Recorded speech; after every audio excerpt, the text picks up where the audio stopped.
တိုင်းဟာစိတ်ကူးတစ်ခုကနေစတင်ပါတယ်ဆန္ဒတစ်ခု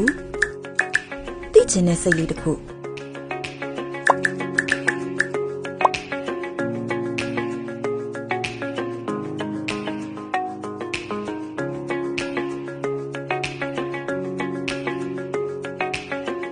အတွေးမိစားလေးတစ်ခု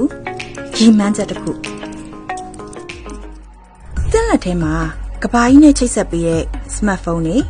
ကျမတို့ရဲ့အနာဂတ်ကိုပုံဖော်နေတဲ့ AI နည်းပညာတွေလူသန်းပေါင်းများစွာကိုအသက်ကယ်ပေးနိုင်တဲ့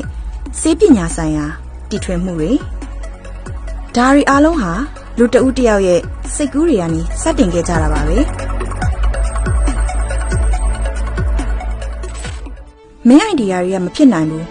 ယူလွန်တယ်လို့ဝိုင်းပြောတာကိုလက်မခံခဲ့ကြတဲ့လူတွေရဲ့စိတ်ကူးတွေပေါ့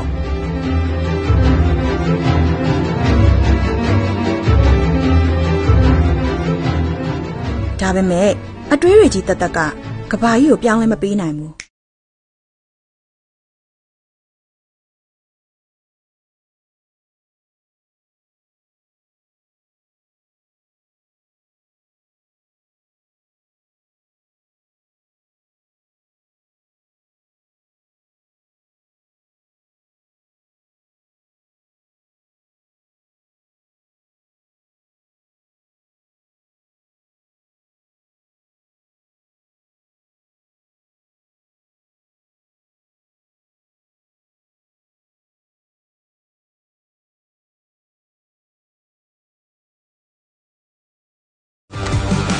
မအောင်မြင်တာကိုလက်ခံပြီးပြန်လဲစတင်ဝင်တဲ့ကြံ့ခိုင်မှု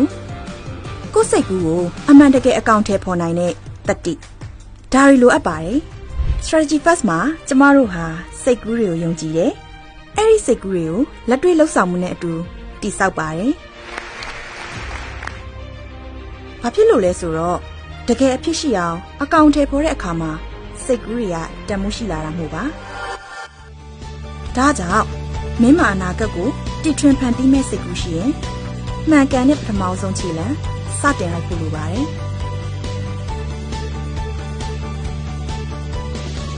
မင်းရဲ့စိတ်ကူးကဘာလဲမင်းရဲ့ခြေလှမ်းကဘာလဲ